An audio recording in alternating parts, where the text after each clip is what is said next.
Muli na namang pinatunayan ng SB19 na sila pa rin talaga ang hari ng P-pop. Namamayagpag kasi ngayon ang bago nilang kanta na Visa, hindi lang dito sa bansa, kung hindi maging sa international music scene. Tulad ng naunang hit sina Style, Pablo George, Justin at Ken ay swak na swak sa Billboard's World Digital Song Sales Chart ang single nilang Visa. Mababasa nga sa latest chart update ng Billboard na pumasok na atong mga agad sa number 6 position ng chart ang kaka-release lang na kanta ng Malima.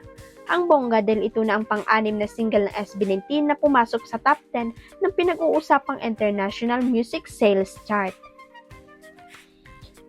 Ang Gento ang unang kanta nila na pumasok sa top 8 ng Billboard World Digital Song Sales Chart noong June 2023. Last year ay nag-debut sa number 1 spot ang kanta nilang Dam, matagal-tagal din itong nakapwesto sa top spot. Sinundan ito ng Dungka, maging ang collab song na P-pop Kings at ni Sarah Geronimo na Umaaligid ay nakapasok din sa top 4. At noong November nga ay muling nagari ang SB19 dahil sa kantang Burn the Flame. Spotted si Daniel Padilla nung Martes ng umaga sa NAIA 2. Ang nakakaloka, ekspekturan pala ang fans at casual na makikita rin nila si Kyla na akay-akay ni Daniel. Akala siguro ng mga fan ay nagbabakasyon ulit ang aktor kasama ang nobya.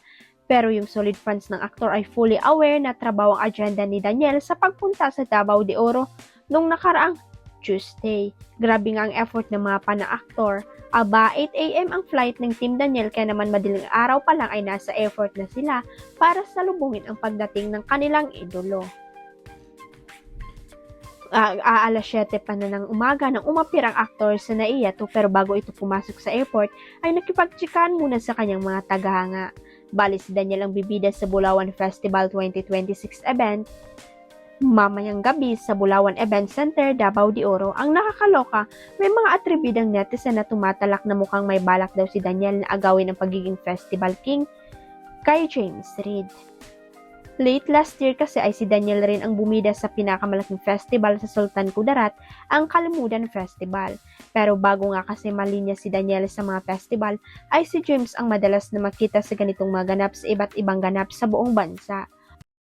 Huwag kalimutan ang subscribe button at i-ring ang notification bell para sa latest chika updates.